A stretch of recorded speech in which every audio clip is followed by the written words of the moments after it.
our Hello ma'am, next good morning. next coach for today. Yes po, sir.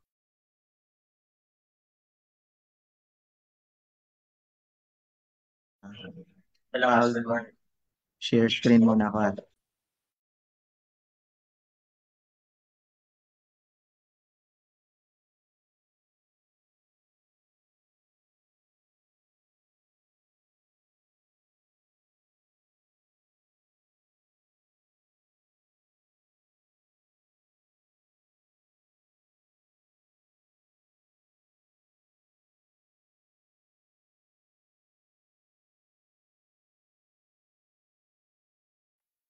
Hello, kita po ma'am. Yes po, sir. Okay, so guys, good morning no. So welcome to your second day of final coaching natin. So by the way, I am your engineer Angelo Sige no. So guys, good morning no. So welcome to your second day of final coaching natin. So by the way, I am your engineer Angelo. Meron at Okay. nafi-feedback ata, sir. Okay, okay. Okay na po ma'am. Yes Hello. po, sir. Okay. Guys, okay pa ba kayo dyan? Ano itong mga na-coach ko dito, ano lang to, hindi naman sa sinasabi ko na ito yung lalabas sa board exam. Malaki lang talaga yung chance na ilabas itong mga words na to, especially sa mga critical points na sinasabi ni Ma'am Praxis sa board exam, no? So makinig kayong maigi, okay, sa mga sasabihin ko dito. Try natin sagutan yung problem. So let us proceed to our first problem. By the way, yung solution ko pala mga master, ano to naka-PowerPoint, hindi kasi ako nakadala dito ng ano, ng Wacom no, yung panulat. So bear with me na lang ha. Okay, so let us have our first problem. Alright, etong problem na to guys, sa pre-board nyo to. Kaso lang, masyado kasing marami yung hindi nakakuha dito no. So balikan natin ito. Yung mga wordings kasi dito, kinuha ko, ito yung mga ginamit ni Ma'am Praxis sa board exam. So, napaka-critical ng mga problems na nandito. So, basahin ko muna yung tanong. The design of a fixed-ended beam with a length of 6 meters yields the following. Given dito yung mga cross-sectional properties, given na rin yung mga strength ng materials natin dyan, given factored loads, so ibig sabihin, wag mo nang lagyan ng load combination na naka-factored na to. Concentrated load at the midspan is 250.12 kilonewton. Total uniformly distributed load, that is 35.3 kilonewton per meter. So here is the problem. Number one, calculate the shear strength provided by the concrete. Okay, so medyo maraming nakakuha man ito, pero discuss pa rin natin. Number two, determine the spacing of the shear reinforcement based on the maximum shear. At yung pangatlo, according to the NECP code provision, what is the maximum design shear that the beam cross-section can carry? Alright? Ngayon, unahin natin si problem number one dito. Ang sabi dyan, calculate the shear strength provided by the concrete. Guys, shear strength provided by the concrete according to the code provision, yan yung V sub C natin. Pag walang binigay na formula, default dito, yung 0.17 lambda. Okay? Ito kasi guys, kailangan nyo itong kabisaduhin ha. Kasi sa time namin nang lumabas yung shear, walang inattach na code about the formula ng shear. So kailangan yung kabisaduhin yan. Okay? So ngayon, kailangan lang natin siguro i-define dyan yung mga parameters na kailangan natin. We have VW dito, that is 350. Given yan sa problem eh. Ang effective depth natin, that is total height minus the effective cover. So itong nakikita yung H plus T, that is the total height of the cross-section. Given na rin yan sa problem. Itong C sub C, diameter ng ties and diameter of the bars. Okay? So given na rin yan sa problem, that is the effective cover to the centroid. Okay? So ngayon, talpakan natin, H is 450 and T is 100. At yung C sub C, 40 yan. Binigay na yan sa problem, no? Okay? So makukuha mong effective depth dito pag sinubstitute natin yung value. It will give us 484. Alright? So ngayon, italpak na lang and we have V sub C. May nakakuha na rin dito, no? 152.38. Kasi madali pa lang naman to eh. Marami din nakakuha nito sa pre-board nyo. Okay? So this is the answer. So punta tayo dito sa pangalawang problem. Ito yung konti lang nakakuha. Guys, itong wordings na ginamit ni Ma'am Praxi dito, especially the word maximum shear, Naka-caps lock din yan sa board exam. Ibig sabihin, mayroong gustong ipahiwatig si Ma'am Praxi dyan, ha? Okay, ano bang sagot dapat dito? Okay, so para makuha to, since tinanong dyan, determine the spacing of the shear reinforcement based on the maximum shear. Ang unang gagawin dyan, kukuha tayo ng shear at the section natin. So, dito sa problem, fixed-ended daw yung beam natin, di ba? At meron itong kinakargang uniform load and the concentrated load acting at the midspan. Alright? So ngayon, para makuha yung spacing, since shear yung pinag-uusapan, according sa code dito, spacing that is AVFYT over D times D over V sub S, di ba? So pag kukuha ka ng V sub S, balikan nyo yung code nyo, that is VU over V minus V sub C. Alright? O ngayon, ganito guys.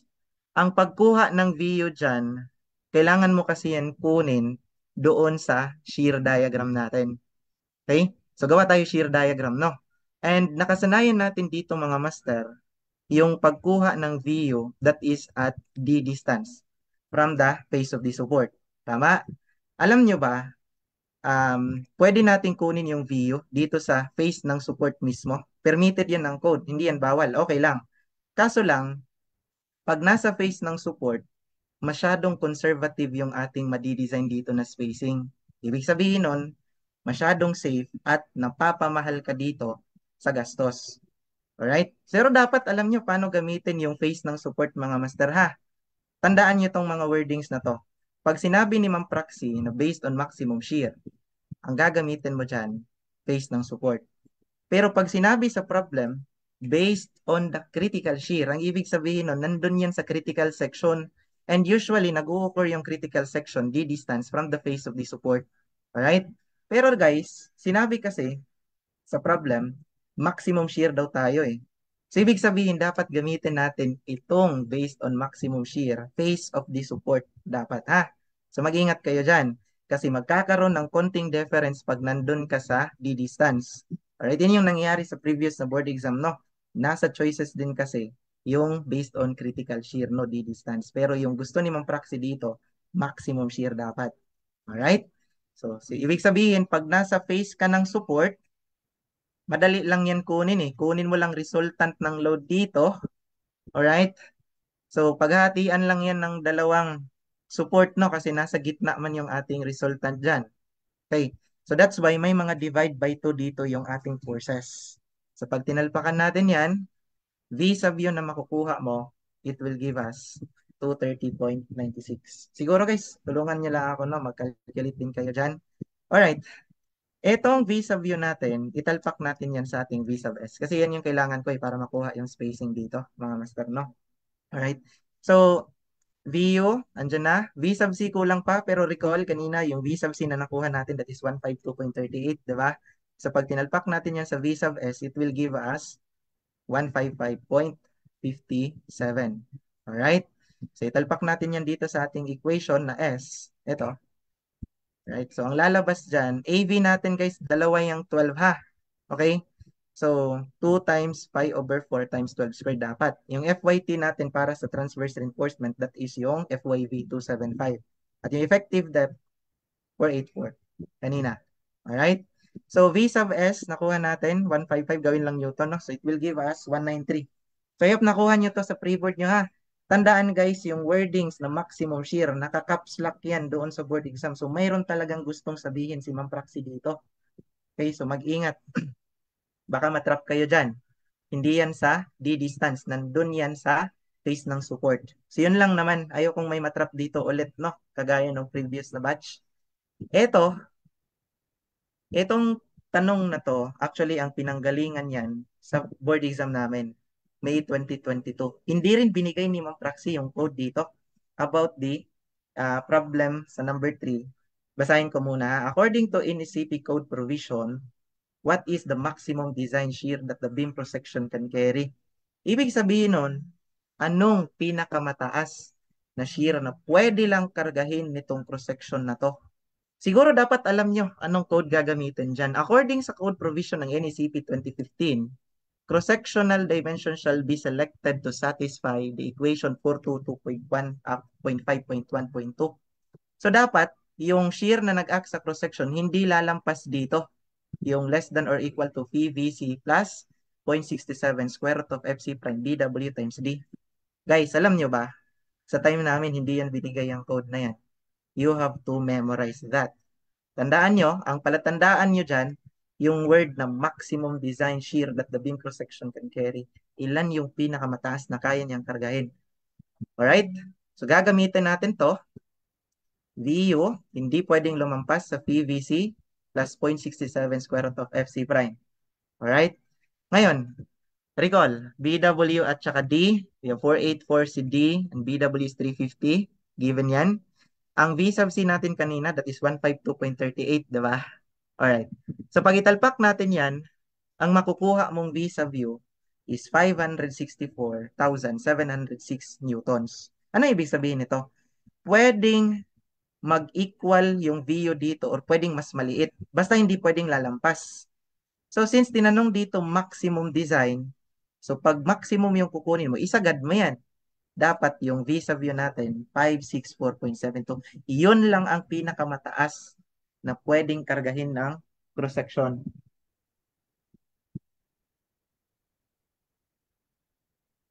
Okay, so explain ko mamaya. May nagtanong kasi dito guys. Sir, di na po ba kailangan i-check yung V sub S, yung D over 4, 1 to 1? Well, guys, ano kasi yan eh. Um, Tapusin ko lang tong problem na to ha. Dito sa problem, ang sagot dyan, 564.72. That is the maximum design shear. Ang ibig sabihin ng value na to, pag lalampas yung V sub U mo dyan, you have to redesign the cross-section. Lakihan mo para masatisfy itong code na to. Sige, balikan muna natin yung previous problem kasi may nagtanong. Okay? Ang tanong niya dito, hindi na ba sir, i-check dito yung D over 2, D over 4, no? Well guys, according kasi sa mga problems na may encounter nyo sa mga past board exam, pag walang sinabi kasi na, ano, wait asan ba yun? Pag wala kasing sinabi dito guys na determine the spacing apply code provision, you have to use the spacing formula ng theoretical. So gagamitin mo lang yung SMAX if sinabi sa problem mismo na apply code provision ha. Use NCP code provision, ganon. You have to check three spacing dyan. We have theoretical spacing. Ito yung nakuha natin na 193. Then i-check mo din dito yung spacing maximum, yung VS max, compare mo sa 0.33 square root of FC prime. Tapos yung minimum area of reinforcement, i-check mo yung tatlo. Pag sinabing apply code provision, pag walang sinabi guys, yung isasagot mo dapat dyan, yung theoretical spacing. At ito yung nakuha natin sa problem, no? At isa pa, parang pag i-check mo kasi dito yung VS, i-compare mo dito sa 0.33 square root of FC prime BW times D, masyado kasing malaki yung value ng 0.33 square root of FC prime. Ang mag-govern dyan, D over 2, hindi D over 4. So pag D over 2, that is 484 over 2, it will give you 217.5. Tama, 484 over 2. Mga ilan ba yan? Check ko lang ha. Wala akong calculator dito mga master. Saglit lang kasi may nagtanong eh.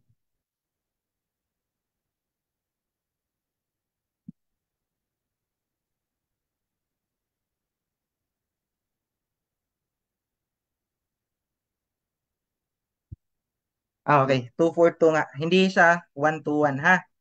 That is 242. Alright. Mag-ingat kayo dyan. Okay, so dito tayo sa kasunod. So, nakuha na natin to. Guys, tandaan nyo lang yung sinabi ko. Pag sinabing spacing lang, walang sinabing apply code provision. You have to use theoretical value, yung spacing formula, AVFYT. Tapos times D over V sub S. Okay, so punta tayo dito sa kasunod, no? Sige, basahin ko muna. Baka may magtanong pa dito.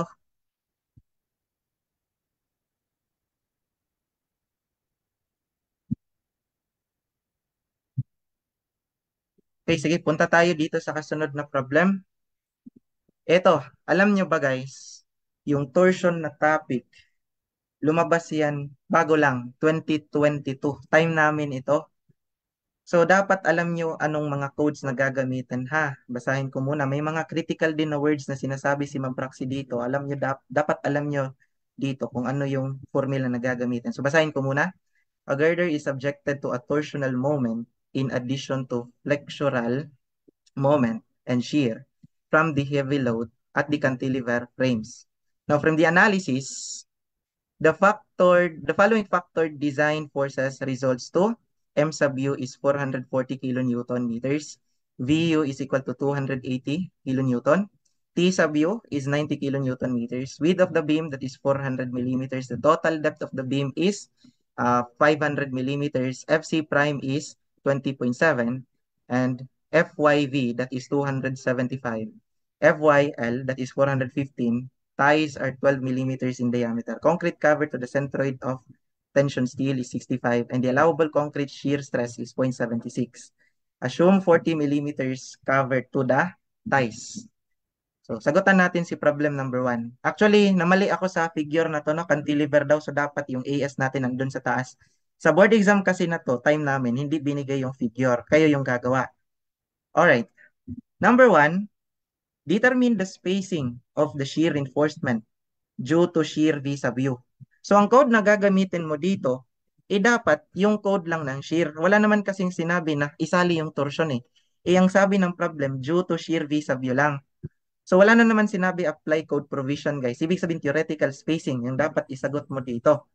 O, ngayon, para makuha natin yung spacing, AV FYT times D over V sub S. Ito yung code para sa shear. Alright? Iba kasi yung code na gagamitin mo pag combine shear and torsion dito.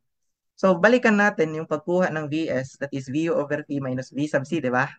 At kailangan natin ng V sub C dito kasi yung VU given na yan eh. V sub C, pag walang sinabi anong code gagamitin, default, you have to use this equation, di ba? Mag-ingat guys, kasi binigay dyan yung allowable concrete shear stress. Ang ibig sabihin kasi niyan, yan yung 0.17 lambda square root of FC prime. So, wag mo nang talpakan yan ng 20.7 si FC prime dyan. Lalaki lang yung makukuha mong sagot. So, magkakaroon ka ng konting difference at baka iba yung makuha mong sagot patuloy. So, that is 0.76 dapat. Yung BW natin, kunin natin. Since this is given sa problem, 400. Tapos, yung effective depth, that is total height minus steel cover lang. At binigay man dito yung total height, 500. Steel cover, binigay din. To the centroid is 65. So, ang lalabas dyan na effective depth, that is 435. Okay? Ngayon, italpak natin sa equation, let us get V sub C. So, ang lalabas dyan, pag kukunin mo to, 132.24. Okay? So, ngayon, italpak natin yan sa ating equation ng V sub S para makuha natin si spacing. V sub S na makukuha mo dyan. By the way, itong 280 na to, that is the V sub U, no? So, lalabas na V sub S, 241.09. So, may nakakuha na ng sagot din dito, pero sige. Try natin tignan. If tama ba to? Okay. Para makuha mo dito si spacing, italpak mo dyan si V sub S equation. So, we have dalawang legs kasi, so times 2 lang dapat, no? Alright. We have spacing, nalalabas, 112.23. And that is letter C. So, may tamang nakakuha dito. Hala, wag niyong isagot yung ano ha, maximum spacing dito, guys. Kasi hindi yun mag-govern. Hindi rin sinabi na apply code provision. Wala din sinabi na determine the maximum spacing. So, dapat yung isagot natin theoretical. And that is 112.23 millimeters. Alright? So, let us proceed. Alam nyo ba, itong problem number 2 na to, lumabas yan sa time namin.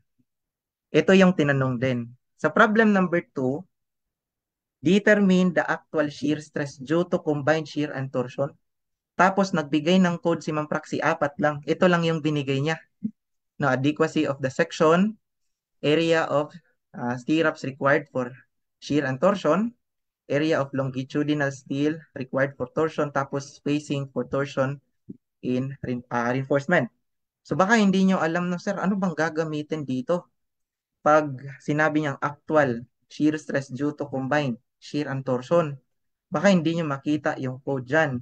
Actually, yung formulang gagamitin nyo dyan mga master, yung actual shear stress, makikita nyo yan sa adequacy. Alright? So ano yon? Etong adequacy kasi natin, nahahati yan into 2. Na merong nasa left side, ang tawag dyan, actual shear stress. Etong nasa right side dito, Yan yung shear stress capacity. Okay? So, since actual yung hinahanap, ang gagamitin mong formula dyan, itong formulang to. So, makikita nyo din kasi dito sa formula ng adequacy, guys. Actual, hindi pwedeng lumampas, mayroong less than or equal to sa capacity. Alright? So, which makes sense kasi pag nag-design ka, hindi pwedeng lumampas yung actual doon sa capacity eh. Pag-usapan natin yung actual na stress formula. So, makikita nyo dito, VU over BW times D. This is stress due to shear. Okay? VU over BW times D. Tapos, itong TU times P sub H over 1.7 AOH squared. Yan yung shear stress due to torsion. So, pag kukunin mo yung shear stress due to combined, shear V sa view and torsion T sa view, kunin mo lang yung resultant doon. That's why may squared dito tapos naka-square root. Resultant kasi yun ng dalawa. Alright? So, siguro, talpakan natin to. Kasi meron ng VU dyan binigay to 80 and T sub U that is 90. Ang hindi lang natin paalam dito, ano yung perimeter ng hoop, itong PH, at ano yung AOH. According sa code provision, nandun yung mga definition yan. AOH, that is the area enclosed by the center line of the outermost closed transverse torsional reinforcement. Tapos, para makuha ito guys, ang ibig sabihin kasi nun, kung ano yung na-enclose ng stirrups, kukunin mo anong area niyan. Ibig sabihin, itong naka-shade na ito. Itong pula. So, dapat nanggagaling ha sa center. Okay? So, para makuha yan, siguro lagyan natin ng mga dimensions yan mamaya. Punta tayo sa pH. Perimeter ng hoop, that is the perimeter of the center line of the outermost closed transverse torsional reinforcement. So, kanina area, ngayon, ang perimeter naman na enclose ng hoops or ng stirrups. So, para makuha yan, unahin natin si AOH dito, no? That is, ito, 5. Sir, bakit may 2 times 40? Yang 2 times 40, guys, actually, that is the clear cover. Since papuntang gitna, so magkabilaan kasi dito, gilid at kabilang gilid, taas at baba, times 2. Alright? Tapos, yung 12 naman, yan yung para sa ties. Sir, bakit walang times 2 yung 12? Kasi guys, pag gitna ka, 12 over 2, that is 6. Magkabilaan, 6 plus 6, that is 12 lang. Okay? So, yan yung ating AOH dito, no? So, pag kinuha natin yan, alright, that is 125,664.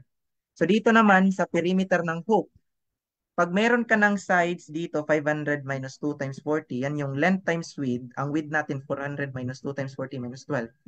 I-sum up mo lang yan lahat, no? I-times 2 mo. Okay, at magkukuha natin yung perimeter ng hoop dito, that is 1432 in millimeters. O ngayon, italpak natin sa equation natin yung shear stress actual. Okay, so V sub U 280, gawing Newton. So BW kanina 400 at yung effective depth that is 435. Tapos yung torque, gawing Newton millimeters, so that's why 180 times 10 raised to 6 dito. Tapos italpak mo na lang yung nakuha nating AOH at saka PH. And it will give us 5.06. And that is the answer. Guys, tandaan nyo ha, lumabas to sa board exam namin. Dapat alam nyo ano yung tinatawag nilang actual shear stress. Yan yung makikita mo sa adequacy na nasa left side ng equation. Alright? Okay, by the way, anong mangyayari sir pag yung ating actual lumampas sa capacity? Pag lalampas ka dyan, ibig sabihin masyadong malaki yung actual shear stress na nangyayari sa cross-section. So masisira yung concrete natin dyan. You have to redesign. Lakihan mo dito yung cross-section natin.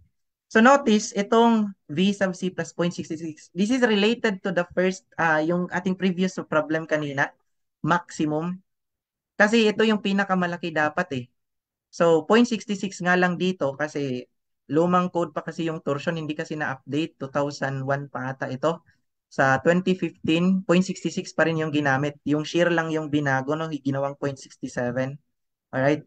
So anyway, binigay man to sa board exam namin, so gamitin nyo lang mga master ha. Tandaan nyo lang, actual is nasa left side, capacity nasa right side. Okay? Okay, may nagtanong dito, Sir, hindi po ba center line ng ties yung gagamitin po? Yes, tama man. 12 over 2 yan. Tapos, ita times 2 mo kasi magkabilaan. That's why magiging 12 lang, no? 12 over 2 times 2, magiging 12 lang naman, master. Oh, sir, what if three legs? Yung ties. Oh, magandang tanong yan. So, magandang time ito na i-open up pag three legs tapos torsion yung pinag-uusapan. Guys, makinig ha. Alam nyo ba pag three legs yung ties natin, pag torsion, you have to neglect yung nasa gitnang leg. Bakit? Maganda kasi pag, siguro sulatan natin ha. Sige, explain ko lang. Pag mayroon kang leg dito sa gitna, cross tie leg, okay, drawing ko lang. Pasensya na pangit yung drawing kasi wala akong Wacom dito, guys. Pag meron kang ties dyan, hindi naman kasi yan nagkakarga ng torsion eh. Pag inapplyan mo ng torque dito, yung leg na yan, dumaan lang sa gitna. Okay? So pagdadaan lang sa gitna, hindi yan nagkikerry ng load. That's why makikita mo dito, pag tignan nyo yung formula ng, ito. Yung area of stirrups required for shear and torsion. Hindi nyo ba napansin guys, bakit always times 2 yan? Kasi times 2 lang yan, dalawa kasi yung leg. Three legs man yan, hindi kasali kasi yung gitna. Hindi yun magre-resist ng torsion kasi nasa center lang yun eh.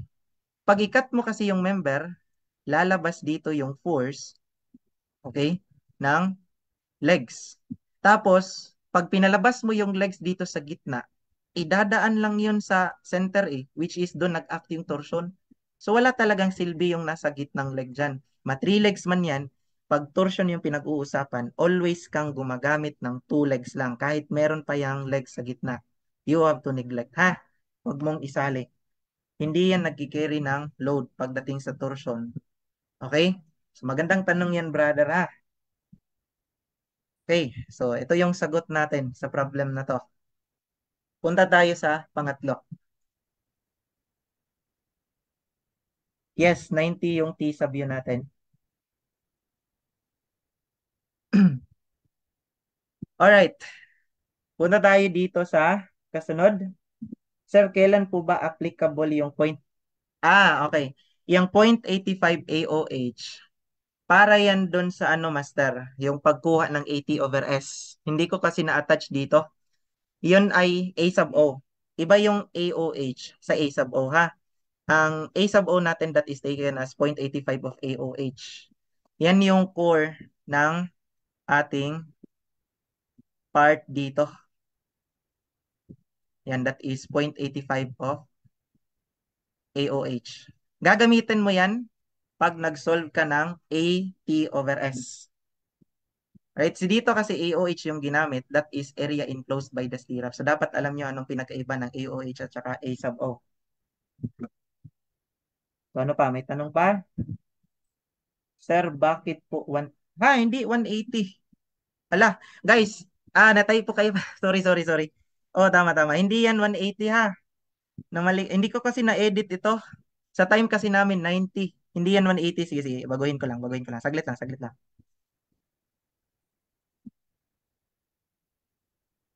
So that is 90 guys.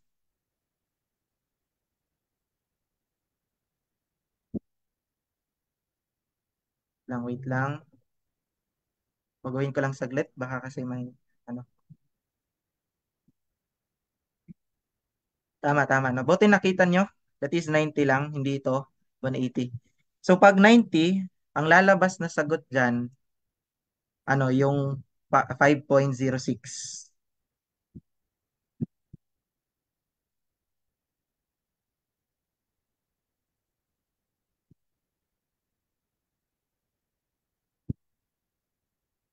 Okay, 90 naman sa pag-solve. Tama, sagot. Oh, tama. Okay. Sige. Tama na dito. Punta tayo sa kasunod, no? Basta tandaan nyo lang ha, ano yung formula na gagamitin for actual shear stress dito para hindi kayo mamali. Okay, so let us proceed. Ito, tinanong din to sa board exam namin guys. Determine the maximum spacing of the stirrups due to combined shear and torsion. At ito yung binigay na codes. So, madali lang to. Pag sinabi kasing maximum spacing, tapos combined shear and torsion, ito yung code na gagamitin mo ha. Yung perimeter ng hoops all over 8. At kailangan mong piliin dyan kung sinong mas maliit. Perimeter ng hoops ba over 8 or 300, whichever is lesser. So nakuha natin yung perimeter ng hoops kanina. 1432. Okay? So para makuha natin, italpak natin sa equation, 1432 over 8 will give us 179. So mamili ka ngayon. Sino bang mas maliit sa dalawa? So mas maliit dyan, 179. That is the answer. Okay? Oo, tama, Master. Itong apat na code na to, yan lang yung binigay sa board exam namin, ha? Itong apat. Wala nang iba. Okay? So, kailangan yung sigurong alamin paano ba gamitin ito. Ano bang ibig sabihin ng perimeter ng hoop? Ano bang ibig sabihin ng AOH? Yun lang naman. Okay? Sige. Punta tayo sa kasunod na problem kasi baka tatagal tayo dito. So, ayan. Etong problem na to mga master. Past board exam ito. Hindi si Ma'am Praxi nagbigay nito, no? 2006 pa kasi ito lumabas. Kaso lang, yung past board exam na alignment chart ni Ma'am Praxi, ang lumabas kasi doon masyadong madali. Wala kasing nakalagay doon na mga pin connected. What if meron ganyan? Okay, na ilalabas bigla si Ma'am Praxi. Kailangan kong i-discuss muna sa inyo to. Special case kasi ito ng alignment chart, ha? Okay, so basahin ko muna. Steel frame shown in the figure and it is braced against joint translation or sideway. The girders are W21 by 402 with moment of inertia 0.0051 meters to the fourth. The columns are W21 by 93 with a moment of inertia 0.0086 meters to the fourth. It is required to determine the effective length of the column KL using the alignment chart. So pag gagamit ka ng alignment chart, dapat alam mo anong specific chart gagamitin, ha? So ang hint na sinabi dito, braced against joint translation or sideway. So malamang gagamitin natin sideway inhibited, yung naka-braced na frame. So gagamitin natin yun mamaya. Let us solve the first problem. Now, which of the following nearly gives the factor G for the top end of the member KL? Alright, so i-drawing muna natin si member KL dyan, no? Wait muna. Guys, by the way, may manonotice kayo ditong table sa baba na in-attach. In-attach din kasi yan doon sa board exam noong 2006. Dapat alam nyo paano to gamitin. Ito ay mga multipliers actually. Gagamitin mo yan pag may nakita kang ganito sa problem. May internal hinge or nakapin at minsan naman pag may nakafix dyan sa ating frame. So gagamitin mo to. Dapat. Sir, paano ba yung gamitin? O sige, i-discuss natin. Let us solve the first problem. Which of the following nearly gives the factor G for the top end of the member KL? So i-drawing natin, ha. Ito. Alright? By the way, these are multipliers. Tandaan para sa mga girders, mga master, ha. Hindi to sa mga columns. So sige, turo natin. So sa problem number 1, ano yung G factor sa top end? That is point L. So tatawagin ko yung G factor A, no? So para makuha natin to, recall, alignment chart, pag kukuha ka ng G factor, that is the stiffness ratio, column at saka girders. Alright? O ngayon, para makuha to, tignan nyo, pag tinalpakan ko yan mga master, gaganito yung ating equation. Sir, ano yung nasa numerator? This is the stiffness of the column na naka-attach doon kay L. That is column KL. Alright? O ngayon dito guys, ang length kasi ng KL natin, that is 3.5. That's why dinivide natin ng 3.5. At yung nasa denominator natin, that is actually for the girders. So isa lang naman yung girder naka-attach dito, no? HL. At notice, yung length niyan 5.5, 'di ba? Tignan nyo, may naka-multiply dito na 1.5. Para saan ba yung 1.5 na yan? This 1.5, since yung ating member HL ay mayroong pin, tignan nyo sa table ngayon kung ano yung multiplier ng pin. That is 1.5. So meron pang 0.5 dito pero para yan sa uninhibited. So yung frame natin sideway prevented to. That's why we use 1.5 dito. So ganun yung paggamit niyan, ha. Kung may makita kang pin sa member, i-multiply mo yung member na yon ng 1.5. So ganun yung paggamit. Alright, so may nakatama na dito. Alright. So ngayon, ang G subscript A natin, pag kukunin mo yan, that is 1.77. And this must be the answer, no? Sa board exam. Alam nyo ba guys, pag hindi nyo nilagyan ng 1.5 yan, 2.65 yung lalabas. Oh, mali na kayo dun, ha. So, gamitin nyo tong table na to pag may nakita ka dyang internal hinge sa isang frame, pin connected. Okay, sa spacing, i-base na sa code daw. Okay, so okay na pala to. Okay, so this is the answer, 1.77. Punta tayo sa kasunod na problem. Iyang sabi dito sa problem guys, which of the following nearly gives the factor G for the bottom end of the member KL? So itong point K na to, ano yung stiffness ratio dyan? So same formula gagamitin natin guys. Notice pag tinalpakan ko yan ng value, gaganito yung lalabas. Kaya kasi dalawa ng column at dalawang graders naka-attach dyan eh. So notice yung nasa numerator natin, that is 4 columns. Ang column na yon sa point K, dalawa. Yung KL at yung nasa baba, JK. Alright? Ngayon, dito naman sa denominator, that is para sa girders. Since dalawang naka-attach na girders dyan, GK at saka KO. So, that's why, sinum up natin yung dalawa, no? Tapos, may makikita ka na namang 1.5. Bakit? Doon kasi sa kabila, sa KO, merong pin connected. At yung KO natin, yan yung may divided by 4 dito. Yan lang yung minumultiply ng 1.5 kasi siya lang yung may pin connected. So, ang lalabas dito, 1.73. Dapat yan yung sagot nyo ha. Hindi yung 2.23. Kasi kailangan gamitin yung ating table. Alright. Next. Punta tayo dito sa kasunod. Dito sa kasunod guys, which of the following gives the effective length of the column KL? Pag sinabing effective length, ibig sabihin yan, length mismo, hindi factor ha. Ang pagkuha ng effective length, that is K times the length. Alright? So yung K natin dito, gagamitan natin ng alignment chart yan. Recall that G subscript A is 1.77 and G subscript B is 1.73. Tapos, kunin natin si K using this chart.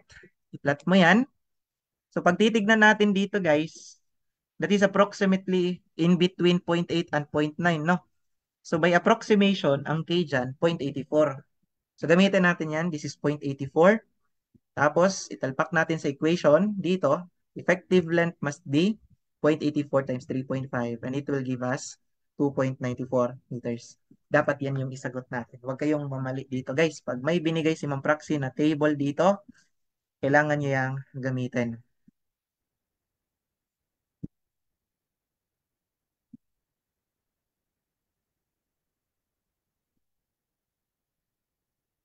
Sir, need po ba kabisaduhin yung formula dito? Guys, yung table na to, binigay kasi yan noong 2006. Iwan ko kay Ma'am Praxi ha, kung ibibigay niya to. Pero so far, wala pa naman kasing binibigay ni si Ma'am Praxi na ganitong table. Malaki yung chance na ibibigay niya to. Kaya kasi isang beses niya palang ipapalabas itong ganitong problem pag meron man sa board exam. So, malaking chance ha, malaki. Pero pag gusto mo talaga mag-top 1, yung goal mo, edi dapat kabisaduhin mo to.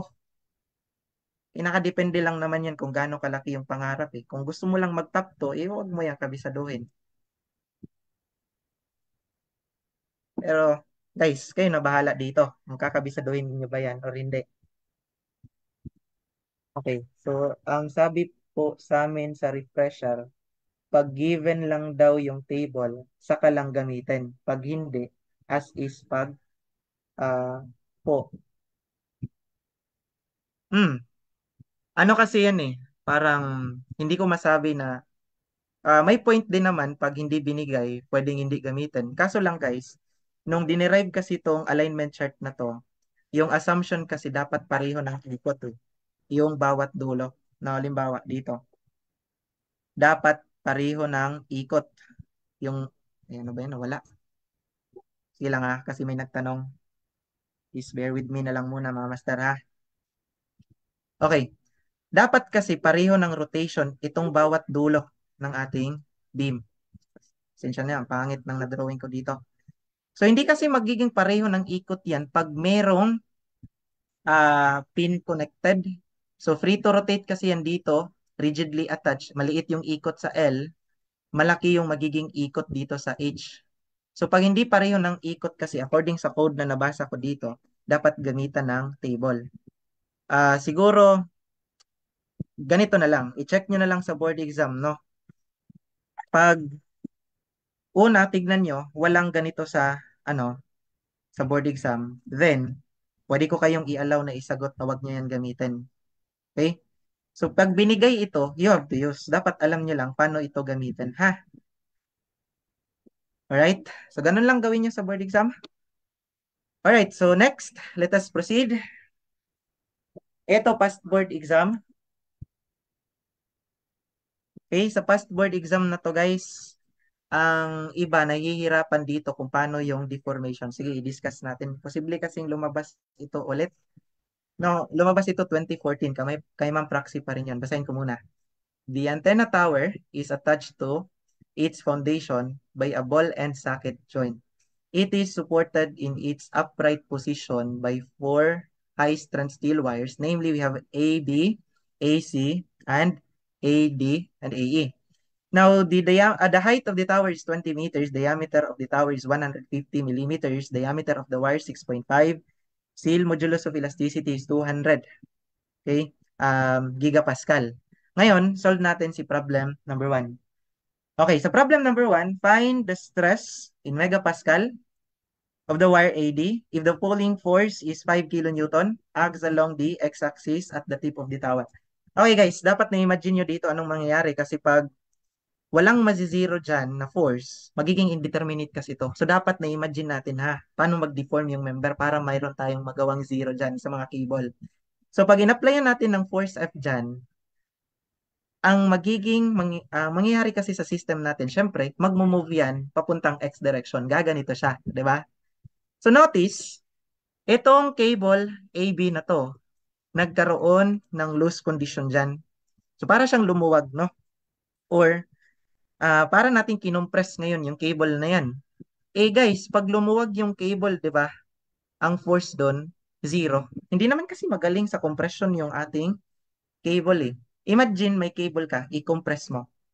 Siyempre, wala yung i-resist. Hindi kasi yan magaling sa compression. Cable, magaling lang yan pagdating sa tension. Alright? O ngayon, pag zero yan, pag ilabas mo yung forces dito, itong tatlo lang yung ilalabas ko. Alright? So, wala nang force yung AB natin kasi zero lang yon. So, para makuha natin yung tinatanong, kasi tinanong dyan, what is the stress in wire AD? Kailangan mo munang kunin yung force ni AD. O paano ba makuha yung force ni AD dito? Siyempre, mag-moment ka kung saan may maraming unknown. So, pag 3D, sa axis kasi tayo nagmo-moment, we use summation moment doon sa y-axis. Bakit sa y? Kasi ang daming unknowns dyan eh. Okay, para matanggal yon, doon ka mag-moment. Ito, before natin yan kunin, siguro kunin muna natin tong angle na to, theta. Yan nakikita nyo dyan. Alright? So para makuha yan guys, let us use trigonometric function, no? Tangent of theta, opposite adjacent. Opposite is 12, adjacent is 12. Theta dyan is 45 degrees.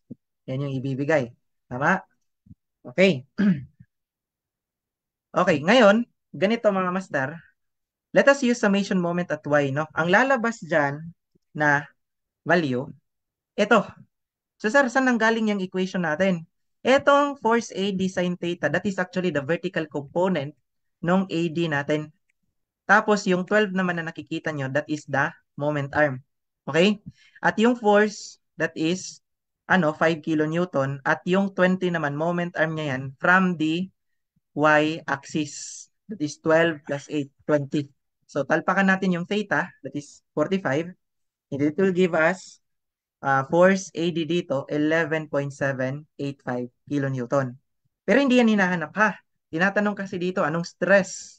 So para makuha mo yung stress ni AD, balikan natin, force over area lang. Tama? So ang force na nag-act dito is 11.785. Italpak natin. Balikan natin diameter ng wire, 6.5. Okay? Okay. So lalabas dito, we have 355.15 megapascal. So yan yung sagot, no? Siguro yung iba nahihirapan, no? Sir, baka maging indeterminate to kasi meron pang force ni AB. Tandaan na pag in-applyan mo ng force, nagkakaroon ng pagluwag dito sa cable or loose condition. So magiging zero lang yung AB natin.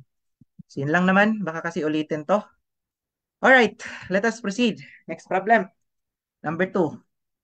Ito. Due to the pulling force F at the tip of the tower, the resulting stress in the wire AD is 220 megapascal. What would be the elongation of the wire? Okay, di ba? Okay, applyan ng force, gaganito siya. Notice, AD, humaba. So, magiging length niya ngayon dyan, yung original length ni AD plus the deformation. Pero ang hinahanap dito, what would be the elongation? So, delta yan. Okay, paano ba makuha yung delta? Since yung force, dadaan lang sa member, AD, ang deformation dito natin, that is the axial deformation. So, recall natin axial deformation strength of materials, that is PL over area elasticity, di ba? Or pag sinimplify mo yung P over A, that is stress. Okay? Pwedeng ganito para mas madali. Kasi binigay yung stress dyan 220. Alright? So, kunin natin yung length. Dapat length, walang deformation pa. Initial length niya, yung right angle pa, 12 at yung height is 12. So, square root lang nun. So, we have 12 square root of 2. Okay? Ngayon, yung ating um, stress, binigay na. Elasticity na lang kulang. Sabi sa problem kanina, 200 megapascal daw kasi steel daw ito eh. Ay no, wait. This is gigapascal. Sorry. Gigapascal ito. Okay? Okay, talpak natin sa equation. Tignan nyo guys. Megapascal 220. Ang length ko, ginawa kong millimeters yan ha. 12,000 square root of 2. At yung gigapascal dito, i-times mo lang 1,000. It will give us the formation of 18.68. Alright? That is the answer. Balikan nyo lang yung mga basic formulas nyo ng strength of materials. Punta tayo sa pangatlo. Ito yung critical dito guys kasi parang nagkakaroon ng confusion yung estudyante dito, especially pag tinignan nyo yung mga reference books. Iba yung sagot na binibigay dito. Ang ituturo ko sa inyo ngayon, yung pinaka-safe na approach sa pag-solve ng ganitong problem. Ha? So dito guys, ang pinaka-safe na approach dyan, ganito yung gagawin. Basahin ko muna. How far in millimeter will the tip of the tower move from its original position if the wire AD elongates by 22 millimeters due to the pulling force F? So di ba pag in-apply ng force, magiging ganito. Humaba yung AD natin. So yung magiging length niya, original length plus delta or the deformation. Deformation is 22. Ito. So ngayon, ang tinatanong kasi dyan, how far would the tip of the tower move? So itong nasa in-apply ng force F, ilan yung distance yan? That is distance X na nilagay ko dito. Sir, ano bang pinaka-safe na approach gagawin dyan? Ganito gawin nyo. Gawa ka ng triangle dito. Okay? Tapos, separate natin yan. So meron ka ditong right triangle na mabubuo, 20 at saka that is distance X. Ang hinanap yan X. Ang gagawin mo to get that X, kuha ka ng angle alpha. So para makuha mo si X, trigonometric function tangent no opposite adjacent and you will have X equal to 20 tangent of A. Alright? Sir, paano ba kunin itong alpha na to? Okay, para makuha yan, tingin ka dito sa triangle na to, yung dilaw, mga master. Alright? So yung triangle na yan, pag nilagyan mo ng angle yan, ito yung mabubuo natin. So yung length ng cable, that is length ng cable AD plus deformation. At yung mga sides, 12 lang yan. Hindi yan magbabago eh. Alright? Ang magbabago lang naman dito yung length ng cable. Alright? So ayan, 12 pa rin ito at 12. Para makuha mo yung angle alpha, given na kasi yung mga sides ng triangle, we will use cosine law dito. So recall that cosine law is using this one. O ayan na, may natrap na. Okay, alam ko anong ginamit nyo dyan. Guys, ano yan eh, parang nakita ko yan sa reference book. Mali yun guys ha, hindi yun tama. Ito yung safe na approach, papakita ko lang. So, isa-isahin natin yung mga sides ng cosine law. 'Di ba? Dapat ang tandaan nyo lang yung theta at saka yung c. Dapat ano yan? Opposite to each other. Okay? So since given na dito yung mga sides, yung A adjacent to the angle that is 12, B is 12, at yung C natin opposite sa angle that is yung length ng cable. 12 square root of 2 plus deformation na 22, ginawa ko lang meters, no? O ngayon, italpak natin sa cosine law. Alright, let us get the alpha. Sige, may nakatama dito, no? Alpha is 0.14863. That is in degrees. O ngayon, para makuha natin to, italpak natin yan dito sa equation natin. Alright? By the way, baka may magtanong, sir, bakit 90 plus alpha? Kasi yung alpha natin, yan yung dineflect ng ating pole. Okay? Tapos yung 90 naman, right angle kasi yan initially. Okay? So pag dinalpak mo tong angle alpha doon sa equation, you will have 0.05188. That is in meters. Alright? So ngayon, ganito. Gawin natin yung millimeters, guys. Dapat, that is 51.88 millimeters, ha? So yan yung tama dapat, hindi yung 25.9 mga master. Alam ko saan nanggaling yung 25.9 na yan. That is wrong. Okay? Dapat safe kayo. Daan kayo dito sa triangle. Yan yung pinaka-safe na approach gagawin, no? Ito kasi exact ito eh. Okay? Kung gagamit ka ng approximation, ang lalabas dyan, 51.85. Yung ibang approximation na makikita nyo sa libro ng mga past board exam, 25.9 yung ginawa. Mali kasi yon, hindi yung tama guys. Dapat 51.88 yung sagot natin dyan ha. So mag-iingat kayo. Okay, so yun lang naman yung gusto kong ipunto dito. Itong problem number 3 sa past board exam kasi ang daming nagkakamali dyan, no? Punta tayo dito guys. Alam nyo ba? Ito ay past board exam din. Lumabas ito November 2022. So akala namin hindi na lalabas yung mga helical spring na yan. Kaso lang, biglang nilabas ni Ma'am Praxi. So dapat alam nyo ano yung isasagot. No? Basahin ko muna. Determine the equivalent spring constant K for a vibrating system having a spring constant K1, K sub 2, K sub 3 respectively. If arranged in series. Sige, balikan natin yung Hooke's law nyo dito mga master ha. Okay, so para makuha to, i-drawing natin yung spring. Meron na tayong spring in series dyan. Pag sinabing series, nakahilera yan sa isang linya. Okay? O ngayon, para makuha natin ito, so dapat guys, balikan nyo yung concept ng Hooke's law. Kasi doon manggagaling yung formula natin. According kay Sir Robert Hooke, the force applied to the spring is equal to the spring constant times the amount of deformation. Ayan na, iba-iba yung sagot, A at saka B. Okay, para makuha to guys, kunin natin deformation, no? Divide mo lang yung spring constant, force over K. Alright, imagine natin, paano kaya mag-behave yung spring pag in-apply ng force? Siyempre, haba yan. Tama? And let us say the total deformation is delta T. Okay? Yung delta T na yan yung deformation ng bawat spring natin. So, pag inad mo kasi yung tatlong deformation ng spring natin, yan yung total deformation, no? Kasi bawat isa dyan, nagdi-deform eh. Unahin natin kunin siguro dito yung deformation ng isang spring. Spring number 1 muna tayo. So, spring number 1, yeah, pag ikat natin, lalabas yung force 1. Tama? At pag kinuha mo yung deformation ng spring 1, use this formula. Deformation ng spring 1, that is force 1 over K1. Okay? Tapos, yung force 1 na to, by simply using summation force vertical, that is equal to, ano lang, mag-equal lang si force 1 kay F. So that's why, that is equal to F over K1. O dito naman sa spring number 2, pag ikat mo, lalabas yung force number 2.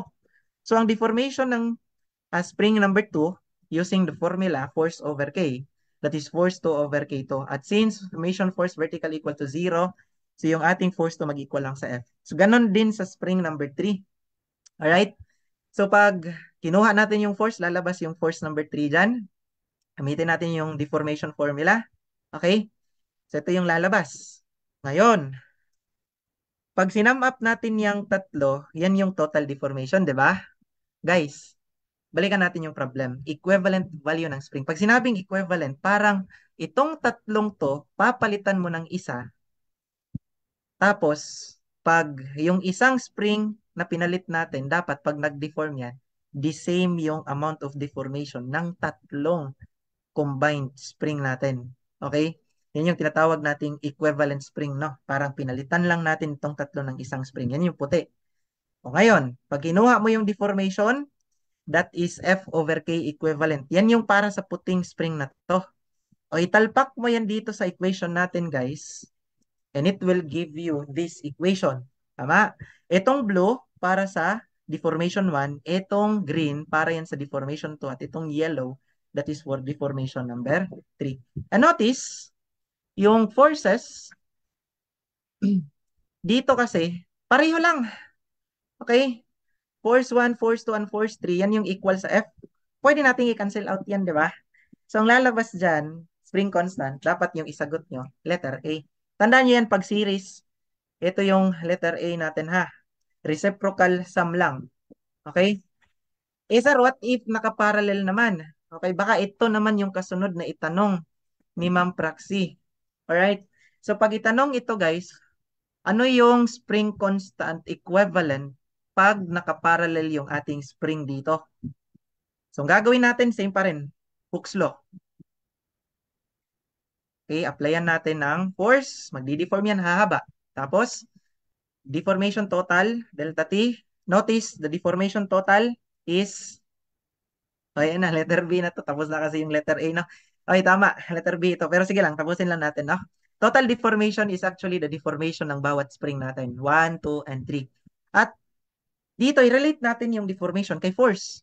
So, pag ikat natin yan, lalabas yung forces dito. Force 1, force 2, and force 3. Diba? Okay. So, by simply using summation force vertical, yung force 1, 2, 3, yan ay mag-i-equal lang sa force F pag sinum up mo yon. Okay, next. By Hooke's law, force is equal to K deformation. So, i-apply natin yan sa bawat spring, no? Para sa spring number 1, yung force natin dyan is equal to K times deformation 1. At yung spring number 2, that is force 2 equal to K sub 2 times deformation 2. At yung spring number 3 naman, ito yon. Saan natin to itatalpak? Italpak natin yan doon sa ating force total. By the way, pag pinalitan mo yan ng isang spring, ito yon kapareho kanina. Pag ginawang isa, K equivalent times delta D. So italpak natin yan dito sa equation na to. Alright, so pag italpak natin, we have this equation. And notice, deformations ng bawat spring, pareho lang. We can cancel out this. Alright? So, lalabas dyan, ito naman pag spring in parallel. Tandaan nyo yan, guys. Lumabas kasi to sa board exam, no? Akala namin hindi na lalabas yung helical spring kasi hindi mahilig si Ma'am Praxi doon. Biglan niyang nilabas. O baka sa time nyo, pagtsempuhan kayo. Okay, so, yun lang naman, guys, sa aking coaching, no? So, I hope may natutunan kayo ngayong araw. Kabisaduhin nyo lang yung mga critical words na ginagamit ni Ma'am Praxi, ha? So, thank you sa pakikinig. Parang tapos na ako dito, no? Si Sir J na ata yung kasunod. Ibalik ko lang kay Ma'am Bell. Ma'am Bell, tapos na po. Hello, Master. Ako na diretso. Sige.